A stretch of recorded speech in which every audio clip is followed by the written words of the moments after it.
Hey folks, welcome to the first ever range talk. This is somewhat in lieu of shop talk, which we did not do on Monday due to the holiday. Real quick, let me know if my audio is working. I am mic'd in through a wireless mic, and it's always something that's kind of a little bit finicky. So anyway, just walking down range here. I'm going to basically chat with you all and talk about doing the dot torture drill as a warm-up. That's actually one of my favorite ways to warm up. I almost find it relaxing. Hello, Jerry and Matt. Again, guys, can you just give me a little hand wave or something? Oh, good. Thank you, Jerry.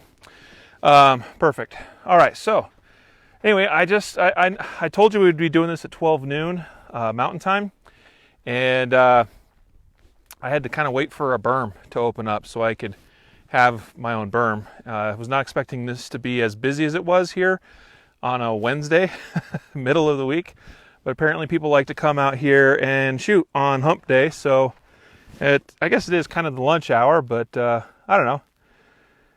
David says, you're out east, huh? I am actually northwest of you, David, and back home, so I'm out in the grand expanses of Idaho, the high desert. The mountains aren't too far away. The green stuff's not too far away, but one of my favorite places to go shoot around here is out in the open desert. So, hello everybody. Thanks for joining. Hey, John and Matt. Trey, hey dude, what's up, man? Mark, thanks for joining, and Alfonso, Logan, Jerry is hungry. Hey, I just had a little bite to eat while I waited for the range to open up. Range talk from Idaho. That's right, buddy. Chuck, thanks for joining from Chicago. Hope things are well there in Chicago for you. All right, so I'm just getting kind of set up. So you're going to kind of come along with me for the ride here.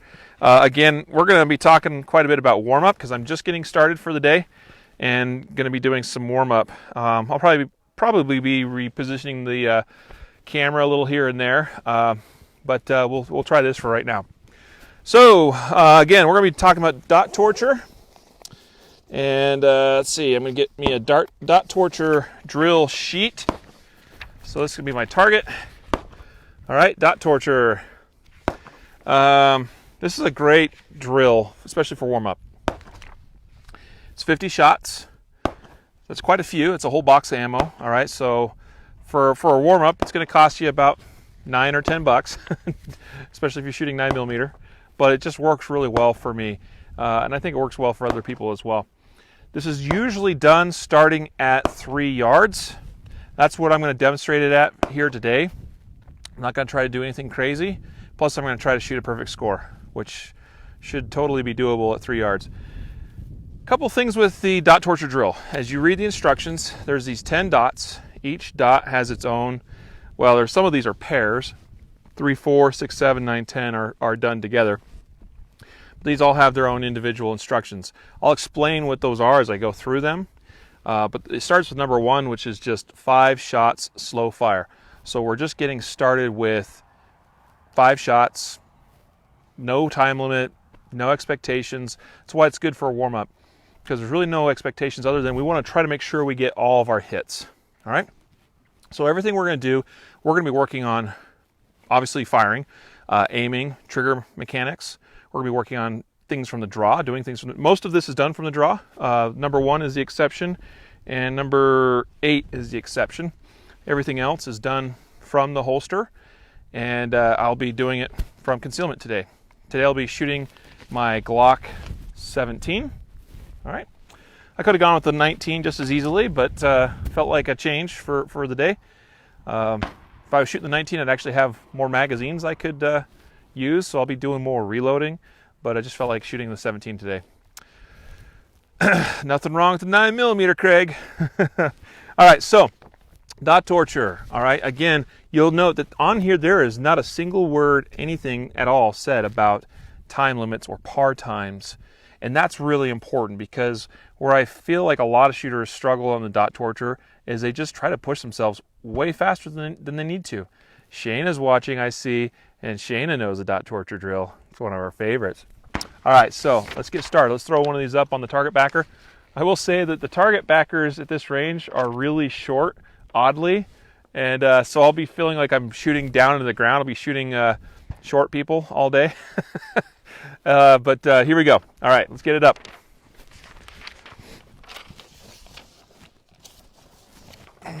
Get the stapler. Oh, whoops, wrong pocket. There we go. Alrighty, we'll do it as high up as we can. Again, we're going to do this from 3 yards. That's the standard distance for dot torture. If you find yourself consistently shooting 50 out of 50, then it's probably not a bad idea to go ahead and start stepping it back. I do enjoy trying it at 4 yards, 5 yards even, which starts to get really challenging. These circles are just a little bit more than 2 inches in diameter. They're definitely hittable, even from further distances, but again, we're going to be firing 50 shots. That's quite a few shots. Some of this is done with reloads involved, some of it's done with transitions. So the goal here, again, is to make your hits count, and so take your time, all right? And this is why, the other reason why I think it's a really good warm-up. My focus with dot torture drill is to do everything that I do 100% correctly. So I won't go the fastest. I won't do my draws the fastest. I'm working on mechanics and making sure that I'm doing everything the way I know I'm supposed to be doing them. All right. Let's see. You can work on accuracy or you can work on speed, but it's hard to work on both at the same time. Be pleased. Yeah, I agree with that. I think, I think it's wise to probably try to work on accuracy or speed, and not necessarily try to make huge advances working on both of them at the same time. I think where you obviously have to put those together eventually, but I think when we're working on drills, when we're working on mechanics, we want to be isolating accuracy, and then we want to be isolating speed. This is, for me, more of an accuracy drill, right? That's really what this is. I'm going to do some videos. I don't know if I'm going to do it all live or not. We'll see how long this goes. But I'll be filming some videos for our Guardian Nation members area of some drills that I like to do, things that aren't currently in the members area. So, alrighty. Cool. All right, let's get started. So again, I'm going to do this from 3 yards. I got a marker here that says 10 feet. And make sure, yep, we're in the frame here. So I'm going to basically put my heels on that 10-foot marker, and we'll try it from there today. Oops, I'm going to adjust that way slightly. All right. Make sure this is level. It's not really level right now. There we go. That's a little bit better. Okay, so again, dot torture from 3 yards. Here we go. Go ahead and chamber up. All right. So this dot number 1 is 5 shots. Slow fire, freestyle, no expectation, not coming out of the holster each time.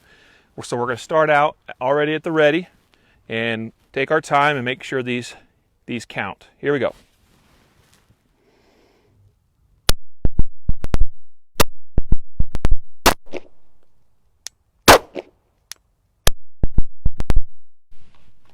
Okay, 5 shots. They're all on the number 1, no problem. You probably could hear my reset, my trigger, because when I am shooting for accuracy like this, on this particular, especially on this number 1, I'm not trying to work that trigger real fast. I'm focused on smooth press through the trigger, and I'm following it through all the way to the rear. Normally, I believe in resetting that trigger just as fast as that shot goes off. But for accuracy's sake, that's not really what I'm concerned with here at this point. All right, let's go on to dot number 2. Dot number 2 is the same sort of thing. We're going to take 5 shots all into the number 2 circle, but each time it's going to be done from the draw. So this is where we're going to start working in the draw. So again, we want to nail the mechanics of the draw. Perfect every time. So I'm not going to go super fast. I might start out slower and maybe speed that up a little bit. I'm still not going to probably, except for maybe towards the end, on the last few circles or dots, I might finally start drawing a little bit more fast. But I'm really just trying to make sure, again, this is a warm-up, I'm just doing everything correctly. Here we go. Number 2.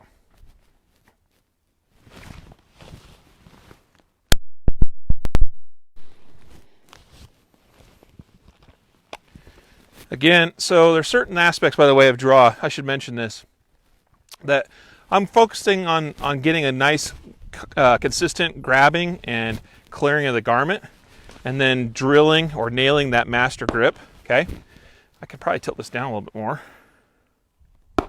So we'll come down a little bit. Oh, great. We're going to be competing with Alien Gear. I see they just went live. Come on, it's my time. No, just kidding. All right, so again, I'm just working on making sure I get a good, consistent clearing of the garment. Perfect purchase, master grip on the firearm. Once I get that, though, for me personally, there's not a whole lot of point in going slow to here. So you'll see I kind of probably come out fairly quickly to this point, and then I'm paying attention to how I'm mating the hand and making sure I nail my index point for my support hand, and then I'm punching that out fairly aggressively, okay? So it's kind of like a lot of stutter steps when I'm doing this, all right? So watch this time, you'll see what I'm talking about. And for me, this is what I need to make sure that I'm nailing all these critical points in my draw correctly each time. Here we go.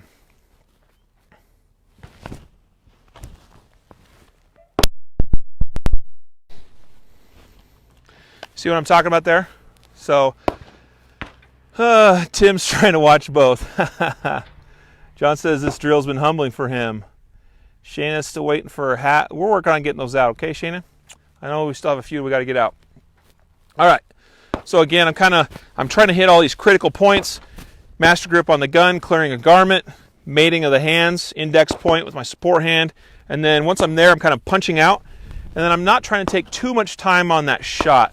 So I'm trying to make sure I see my sights, see everything lined up on that target, and then if I feel like it's there, I'm already prepping the trigger as I'm punching out, so that once I get full extension, I'm taking that shot as close as I can to that full extension, reaching extension. That's the ideal thing to do, right? There's no need to, I'll tell you what, if you're taking time, once you get the gun out and you're getting out here and then you're sitting on those sights and sitting on that trigger, then you're not doing something right along the way. We should be getting everything lined up on the extension so that when it's right there, the trigger can be prepped and we can let that shot go right at the appropriate moment, right? Okay, let's try again. 3 more shots. I'm going to go ahead and go through these next 3 fairly quickly.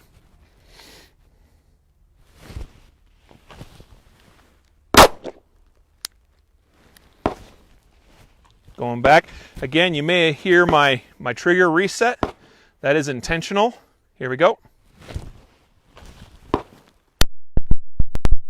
Actually pushed that one a little bit to the left, but I knew I was still within the appropriate, I knew I had enough leeway there to still make that shot count.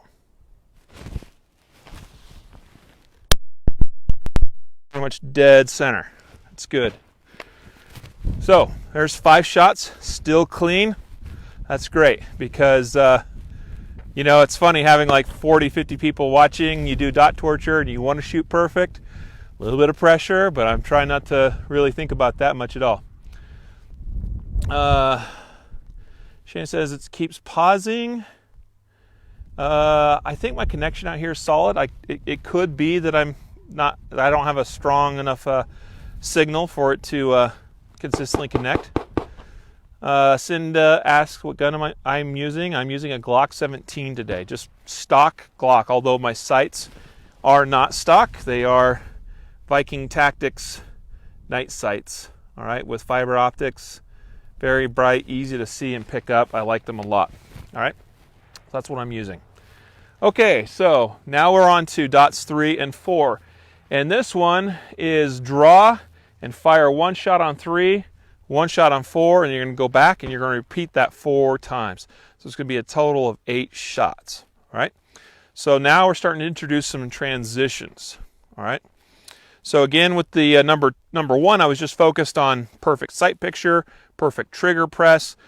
Now we kind of start building upon that, right? With number 2, now we're actually incorporating the draw, making sure we nail that perfectly each time. Now we're keeping all of those same things. We still need good sight picture, good trigger press. We need to nail our draw. But now we're starting to introduce transitions, and they're single shot transitions, all right? Later on, that starts doing multiple shot transitions, and you know, that now we got to be a little bit more concerned about recoil control, all right? And the same is true here. We're starting to, we're getting into where recoil control is going to matter somewhat, because we are doing 2 shots, 1 on 3, 1 on 4. But later on, when we're shooting 6 and 7, we're going to have 2 shots and 2 shots, and we want to make sure that our recoil control is on point so that that gun returns to the same point where it started, so those follow-up shots are consistent and that they're dialed in. All right, here we go. By the way, feel free to ask any questions you have, all right?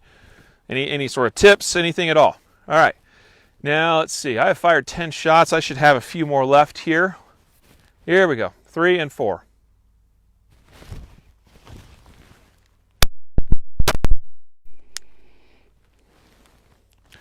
So I don't know if you could hear it through the mic, but one thing you may have noticed is that I got out, I fired that first shot on 3, and my resetting of the trigger should have occurred during my transition over to target 4. So that would have occurred immediately.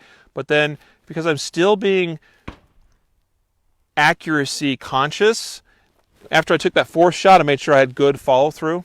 So you may have heard the reset after the fact, okay? I'm going to do the same thing here.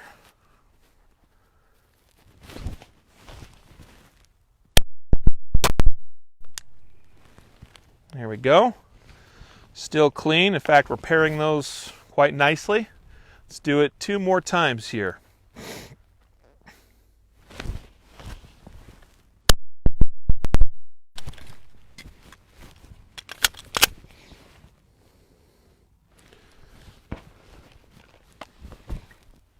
All right, so I had the opportunity for a reload, even though it's not necessarily part of this particular stage or whatever, but just reloaded as it became necessary.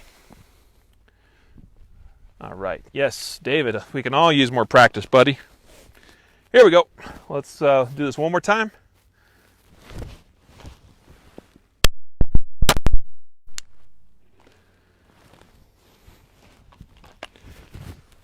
Cool, I'm liking that so far. Thanks, Craig. Actually, the reload caught me by surprise a little bit. I think that's because I actually had 16 rounds loaded in the gun instead of 17 to start with. That's just the nature of starting with a 50-round box. I loaded 2 mags with 17 and 17. That left 16 rounds. So it surprised me a little bit, which is good. All right, so how are we doing so far? I really like that. That was a nice little grouping there. These are all acceptable, okay? I could put all these, especially on that first dot, I could put all those in the same circle if I wanted to, or in the same hole. Honestly, I could do that just about in any of these dots. But my goal is not necessarily to put everything in the same hole all the time. My goal is to have acceptable accuracy considering the difficulty or the setup of the shot, all right? So I know I've got 2.5 inches to work with here at 3 yards. And so I know I have a pretty good sense just because I shoot a lot. I know about how far I can deviate, generally speaking. I do still make mistakes. I do occasionally not shoot a perfect score at 3 yards. That's usually a matter of focus. And that's actually another thing we should talk about. Focus on this drill is really, really critical, especially because it's 50 shots. That's quite a bit for some people. Okay, so focus, you got to be dialed in the whole time. A lot of times I'll see shooters do a really good job up through the first half or maybe 2/3 of a dot torture drill, and then they start getting relaxed too much. They start losing focus. All right. Alfonso asks what gun I'm using. Again, I'm using a Glock 17 9mm. All right, just a stock factory Glock with aftermarket sights. Okay, all right, let's do number 5. This is also another place where some shooters will start to struggle. It's still a struggle for me because we're going to draw, we're going to come out, we're going to fire one hand only, dominant hand this first time. Circle 8 is weak hand only. That's one that sometimes, it goes one of 2 ways. Well, for someone that doesn't ever really practice one-handed shooting, they might struggle on both of those. For someone that practices it somewhat, they might actually do better on their weak hand only versus their strong hand only, because they might tend to be a little bit overconfident on the dominant hand, and then they tend to maybe focus a little bit better on the weak hand or the support hand.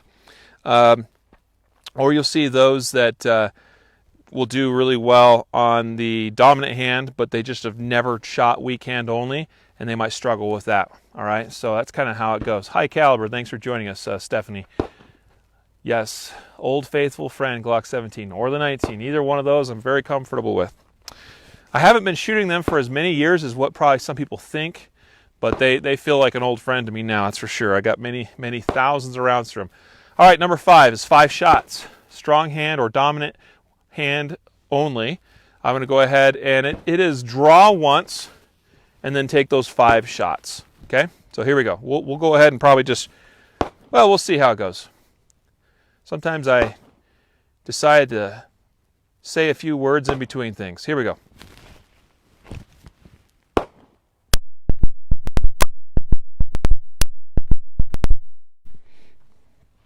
All right, a couple of things about shooting dominant hand only. And actually, I have begun to subscribe to the idea of having the gun oriented straight up and down. Mike Seeklander teaches that you can put more of your body's weight and that more of your arm and everything is in line with the gun, and that your recoil and getting back on target will be more consistent. But sometimes I fall back into what I used to do. What I learned in police academy training was slight cant on the gun. You see this? That's what I did just there, and it works fine. It works fine for me. But what I think I'm agreeing with Mike Seeklander on this one is that I'm a little bit slower getting back on target. I think there's not quite as good a recoil control. Let's talk about a couple other things as it relates to one-handed shooting. And I'm going to go ahead and reverse my grip here so that you can see this a little bit better. I'm pointed, of course, at the berm, maintaining a safe direction here. So when I shoot one hand only, a couple of things. This is the same way I grip my gun right from the holster. All right, so as I grabbed this out of the holster, it would come out and it would look about like this. And actually, that's not entirely true, because I'll actually kind of have my thumb hooked a little bit over the top back corner of the slide. That has to do with how I make my hands, and I want all that real estate nice and clear, okay? But whether it's here or here, it's not all that different, because as I'm finishing the presentation, my thumb slips from there to there, and it's flagged high. Why is this? Well, when we have the thumb down here, particularly when it's resting on that nice little thumb swell, I think these are the worst things ever invented. They make sense on paper. They make sense, like people go, oh, it's a place for my thumb to rest. Oh, that's cool, right? But when the thumb is down here, I want you to see what happens. You see that? It opens up this space. So even if I grip that gun high, just like so, and flag to the thumb, if I drop that thumb down, it opens up this space between the web of my hand and the tang or the beaver tail of the gun. Anytime we have space between the gun and the top of the hand, particularly the web of the hand, that means less recoil control. That means, guess what? Recoil is like water. It's like electricity. It's going to take the path of least resistance. Speaking of which, did you guys see the video of the, I think it was a SpaceX launch? No, it was the Russian Soyuz rocket, I think, that took off recently, and lightning struck it while it was during its takeoff. That was wild. It's good to know that those things don't come down just by a lightning strike. Anyway, so whatever happened there, electricity between the sky and the ground went, this looks like an easy path. Zip, right? Recoil is the same way. So if we have an opening between the gun and our hand like this is a critical area, because that is going to want to find that easiest path. And it's going to want to come in and fill that void. And what you'll actually see shooting it like this is it's going to want to bring the gun up a little bit more than usual, and also to the side. That's less than ideal, because we actually, when we're possible, we want our recoil to go straight back. it's easier to track our sights. It's easier to manage recoil if it all happens straight up and down and we can see that front sight just dancing up above the rear sights. Make sense? So, whenever we shoot one-handed, it'll feel awkward to some of you that have never shot this way before, but we want that thumb flagged high. When it's flagged high, it makes this all a little bit tighter. You can actually feel like when I relax the thumb, this is softer. When I flag it up, this is tensed. And so I actually can feel that this is there's more tension here, so that's resisting things better. And I'm filling that all in nice and evenly so that my recoil tracks straight back into the hand. Big time tip right there, guys. All right, write that one down and take it to the bank. I promise you it makes a big difference. I got 2 more shots on number 5 here to take. Let's do it.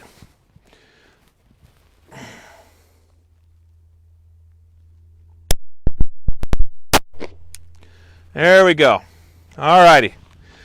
So we are halfway through, basically, the dot torture drill. All right, we gotten through the first 5 dots. Now we get into 6 and 7, which are 2 shots on 6, 2 shots on 7. So there's a transition between the two. It's a total of 4 shots each time, and that's repeated 4 times. So there's actually going to be 16 shots just between these 2 dots. We're going to start filling those in real nice. It's also done from the draw each time. So you draw, you fire 2, 2, and you go back to the holster. All right? Yes, that is true, Elkie, and I am happy to give Seeklander all the love in the world. All right, I've followed him for years. I'm honored to be able to call him a friend now, first name basis. We can just see each other and chat it up. It's really cool. I've learned a lot from him over the years, and looking forward to taking a class from him and Rob Latham later this year. That'll be a good time. All righty, so yes, so much truth. Hello, Randy. Thanks for joining. Alrighty, so now we're going to do 6 and 7, okay? Again, now that recoil control is actually starting to become a little bit more important because we've got multiple shots on 6, multiple shots on 7. We want that recoil, the reason why we want that recoil management is because then our gun returns naturally back to where it started from, so we're quicker at picking up the sights. Now, I'm not trying to shoot this at world record pace here. I'm still taking my time somewhat, time that I think is reasonable. I'm making sure that my shots are clean. I'm making sure I have good sight picture. I'm not trying to push it. I'm just trying to do it right. That's the important thing about dot torture. Don't over push or over rush yourself when shooting dot torture drill. Shoot it clean, shoot it perfectly. All right? But recoil management and control is still important. We want things to come back on target so that we see it the same way that we would even when shooting multiple strings of fire at speed, okay? Here we go.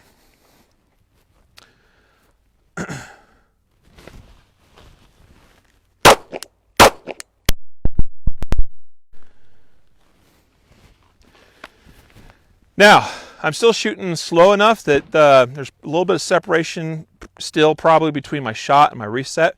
You'll probably also note that all those shots were kind of evenly timed as far as even though I transitioned targets, I still went bop, bop, bop, bop. And that's actually a personal thing. Excuse me, I'm hitting the mic there, so you probably picked that up pretty good. I'm personally trying to work on a nice even cadence on multiple targets. That's more of a competition shooting thing for me personally that I've been working on. That when I'm shooting multiple targets, I want, especially where I have, basically what are double taps or controlled pairs on targets, I want to go bop, bop, bop, bop, bop, bop, bop, bop. Where that transition time is no longer than really my split time. That's challenging to do. So I'm kind of working on that here, where I'm just, even though I'm going slow, I'm just making sure that cadence, where possible, I'm completing that transition during the same amount of time or close to it as my split times. My split time, of course, being the time between shots, right? Okay. All right, let's go again. I'm not sure where I'm at on ammo. I just don't really want to have a reload in the middle of this because it's not really meant to be there. Not that it's the end of the world. Here we go. 6 and 7, 2 and 2 from the holster.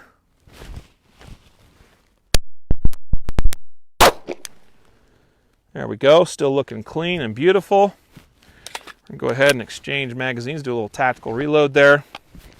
All right, this is repeated still 2 more times. Let's do it.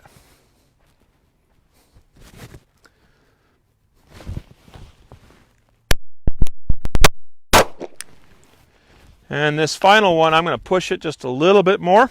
Okay.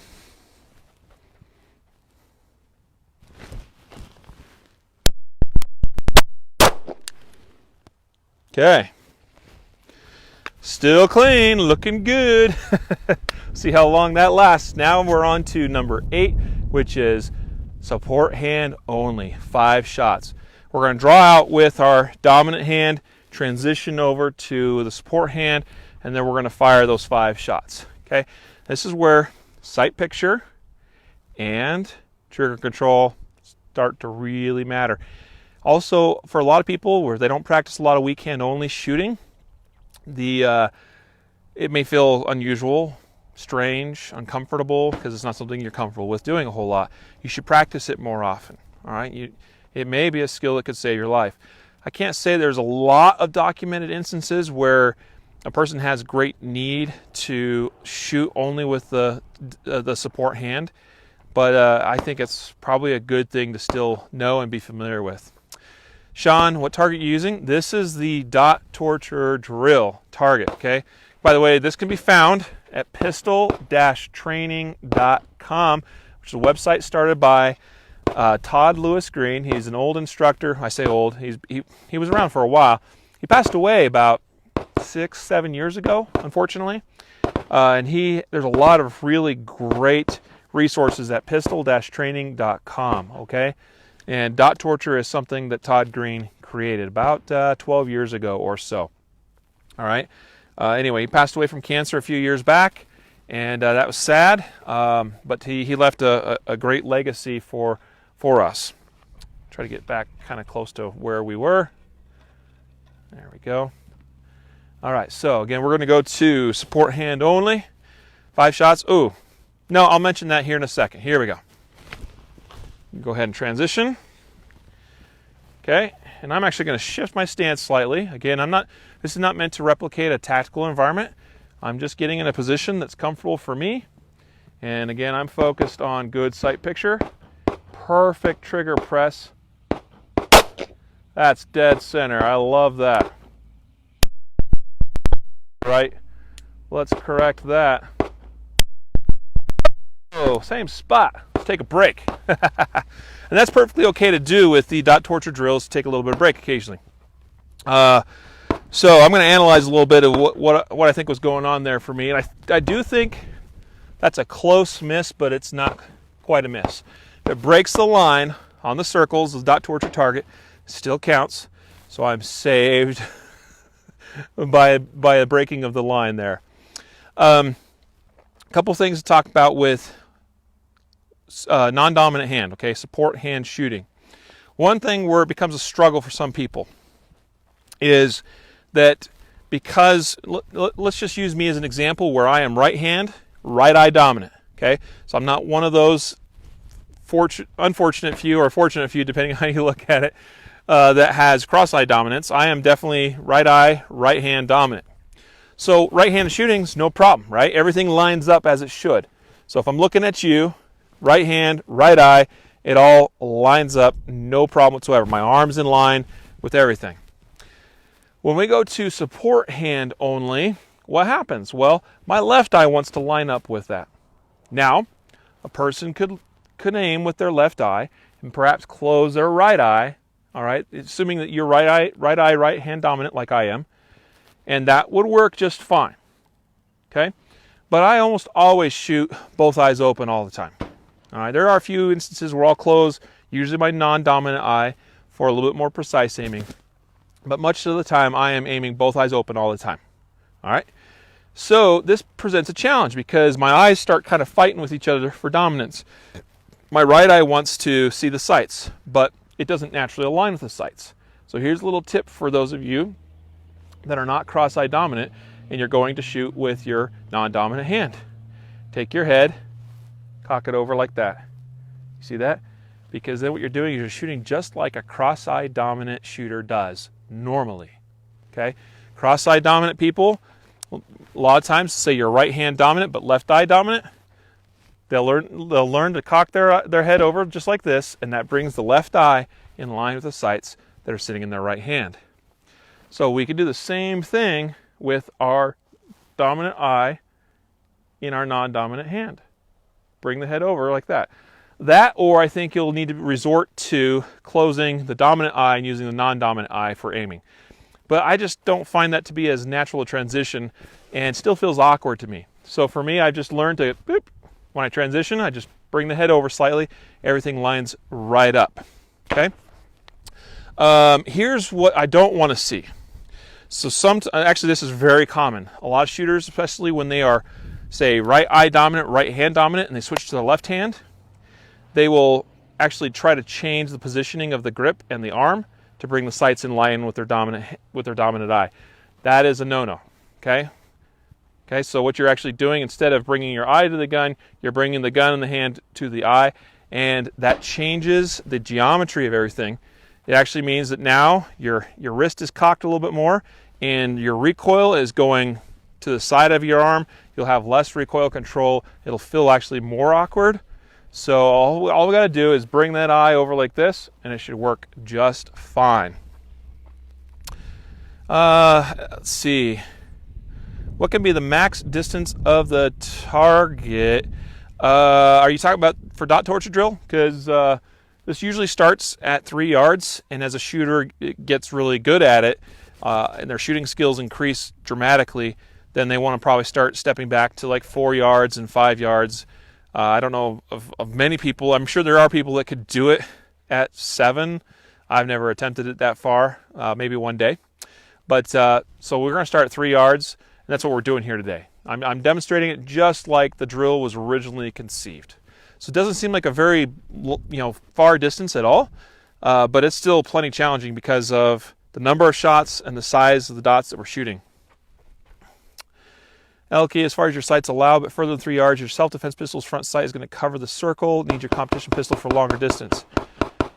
Yeah, and actually a lot of times I'll shoot this with my Glock 19, which has a much fatter front sight, and it definitely covers things up, but shooting both eyes open, I'm able to superimpose that sight on top of the dot, and so I'm seeing the target with my left eye, and I'm seeing the sights with my right eye, and the two images combined are superimposed, so I can still, even with a fat front sight, even at a further distance, I can still get things lined up, maybe just not quite as precise as normal. All right?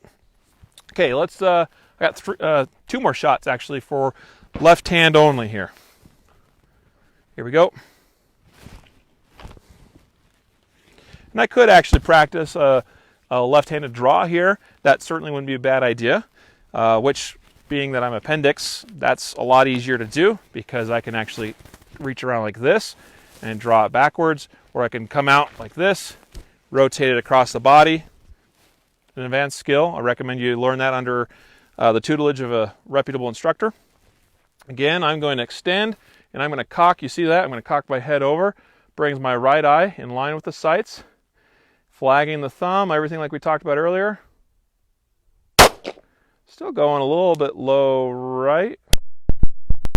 Good. I got some work to do, but it's not terrible because we're still making our hits. Everything is in there. It's close, but it's still good.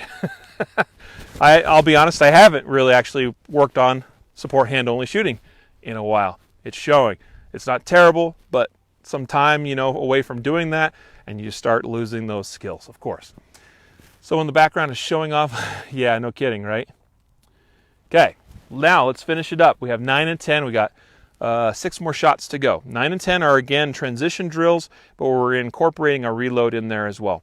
So it's going to be a draw, fire 1 round on 9, reload. Combat reload is preferred. If you want to work on speed reload, that's fine. I like to go full slide lock back, reload, back on target 10. Okay, it's two-handed again. Okay, so we're done with the one-handed only shooting stuff. And this is repeated, well, it's repeated twice. It's done a total of 3 times. So, yep, fire, draw, 1 on 9, reload, 1 on 10, times 3. It actually does say, it says right on there, speed reload, but again, I like to practice the combat reload, all right? So, one easy way of setting this up is I've got a round already in my gun. So I'm going to take this magazine. By the way, I'm just reloading from my pocket today. This magazine has 1 round left in it. I'm going to empty that round, throw that magazine in, go ahead and reholster. Nice and slow, no rush to ever reholster. And I'm going to go ahead and just throw that round back in that mag. This is my reload mag, okay? And so I'll show you how this is set up. It's really simple to set this up and repeat it. And I have an empty magazine on the ground. I'm going to go ahead and just retrieve that one now because it's going to come in handy also here after this first iteration. All right, here we go. As soon as I get that one stashed away. All right, 1 on 9, reload, 1 on 10.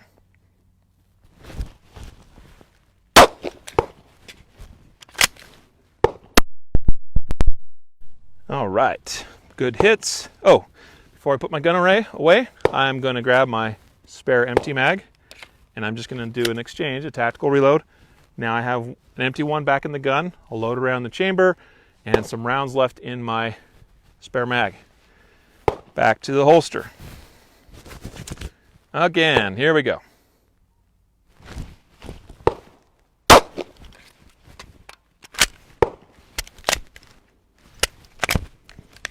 Oh, we have a double feed. That was interesting. All kinds of messed up. So, I'm just grabbing these empty mags. Let's talk about what happened there. All right, so I experienced a double feed, and it was my fault. So, I am normally a handover slide, okay, or what some people talk about as a power stroke. That's normally how I work my slide on a reload.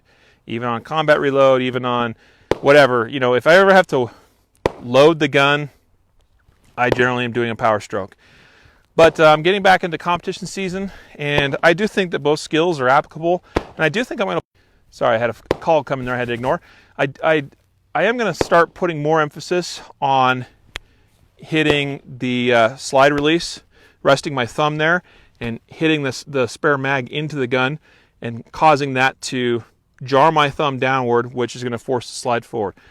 Again, for self-defense context, a power stroke reload or racking the slide is probably ideal, but I'm not of the opinion that you can't use other methods even under stress.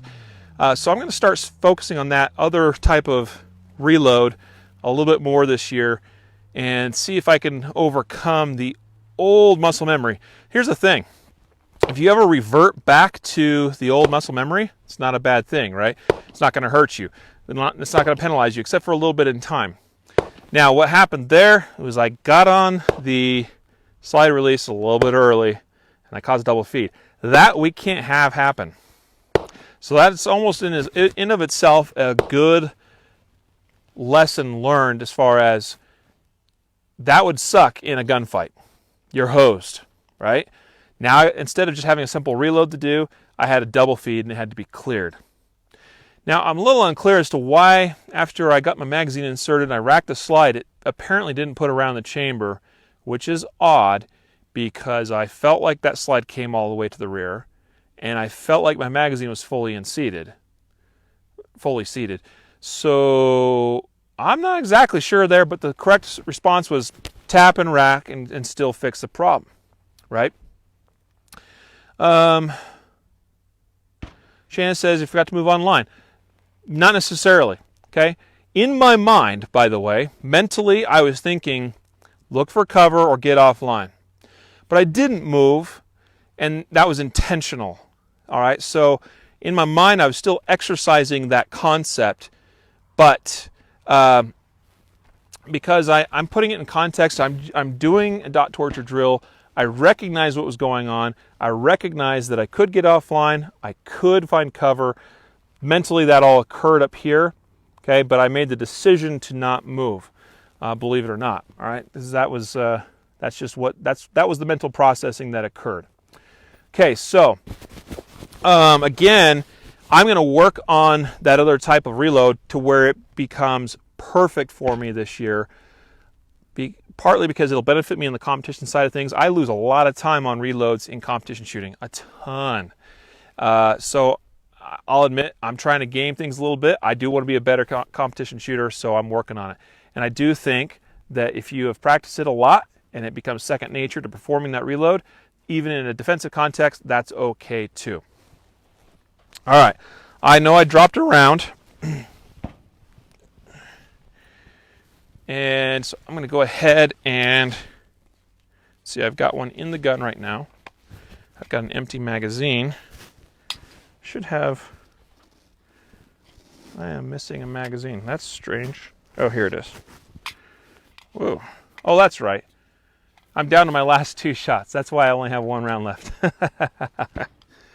OEM mag? Yes, these are all original Glock mags, Elke. Almost looked like a mag feed failure. No, it had to do with the fact that here you want to know exactly what happened there. Who was it to ask? Craig. My timing was off in working the slide. Instead of letting my hand slapping the fresh mag up into the gun be the signal for that thumb to hit the slide stop and close that, I hit it a little bit early. So it hit early as the magazine was not quite yet finished inserting into the gun. So that caused things to feed a little bit funny, and basically it just caused a failure to feed. So it started out as a failure to feed, and it was locked back slightly like this. Okay. I went to a tap rack, and sometimes with some failure to feeds, because you're not quite engaged on the extractor, it won't pull that first round out and eject it, but it will pick up that next round, and so you jam everything up. And so what you'll see is I had a round partly inserted and the next round trying to come up under it.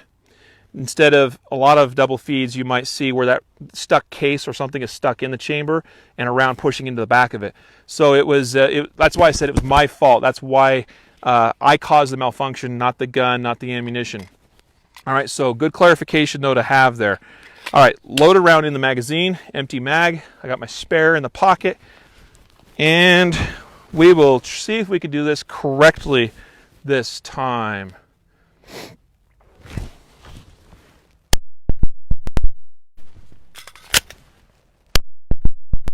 There we go. A little bit slow on my reload. I had a hard time finding the mag in my pocket. I'm just coming out of the pocket. I normally have a pouch, but I'm on vacation, and I didn't. I thought, you know what? I'm not going to pack a mag pouch. I'm just going to carry a spare in a pocket. Not my usual MO, but that's the way we went. Correct, Craig. So I started hitting that slide lock for the releasing of the slide just as that magazine was not quite fully in the gun. Again, I still had a failure to feed to even get one in the chamber after I cleared the double feed.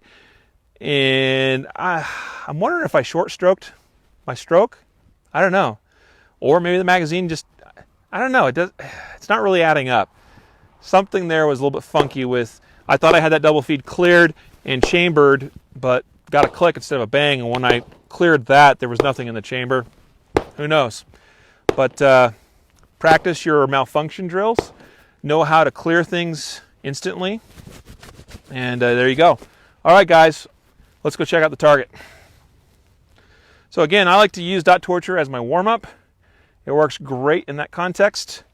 This is a perfect score. Again, I was very close on these, but if you look closely, those are just breaking the line. Thank you very much. But everything else is right where it should be. So that is a 50 out of 50, and that's what you want to try to get on dot torture, is a 50 out of 50. All right, so again, I'm going to be doing some more filming here today, but I'm not going to be doing it live. I'm just going to be filming stuff for the website. So I think that's probably about it for today.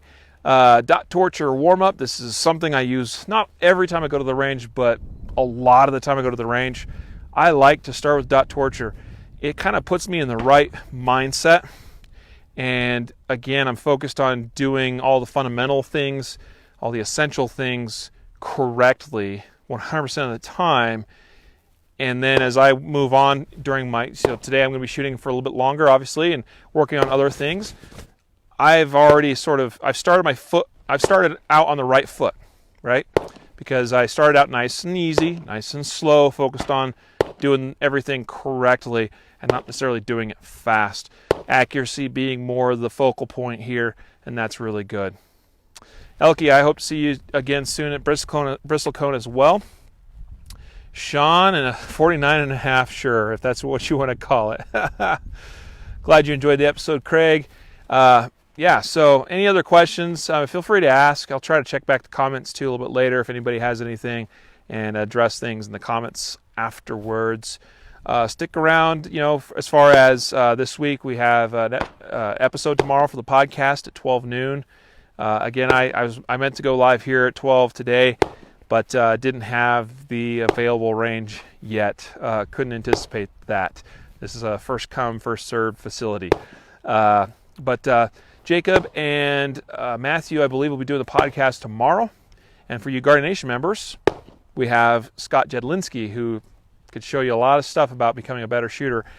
He'll be live for a Guardian Nation live event tomorrow night at 7 p.m. Mountain Time. If you want to try Guardian Nation, no risk, okay? You don't even have to pay any money, just 14-day free trial. That's available. concealedcarry.com/14-day. concealedcarry.com/14DAY. And you could try that 14-day trial of Guardian Nation. I think you'll really like what you see in Guardian Nation in our members area with all the available discounts, trading videos, members only content, all that stuff. So check it out. And with that 14-day trial, you'd also be able to attend tomorrow night's Guardian Nation live event with Scott Jedlinski, who we had on the podcast last week. All right. Shayna, can you do some more lives on different drills to practice in either dry or live fire?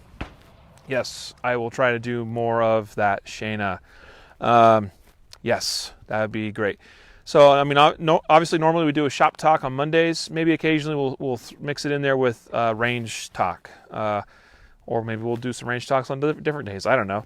So we'll certainly try to do that. One of the ranges that I use back in Colorado doesn't have the greatest cell service. So lives, that's one of the reasons why you've not really seen a lot from me in the past live from the range. And I don't really have any good indoor ranges where I can have the indoor range to myself and do a live. So I knew I was going to be out here today, and I know I have good cell service. So it happened to work out really nicely. Thanks for posting that link, Tim. That's a great resource. Sorry you can't make the GN Live, Shayna, but yes, in case you folks don't know, Guardian Nation members, even if you can't attend the GN Lives live, those videos, those interviews they live forever in the cloud, in the members area, in the archive. Guys, thanks for watching today. Thanks for being a part of this, and thanks for your support of ConcealedCarry.com, Concealed Carry Podcast, and Guardian Nation. We appreciate you. Take care. Be safe out there. Hit the range this week and do some dry fire this week. You will get better if you put in the time and the work. So go do the work. See ya.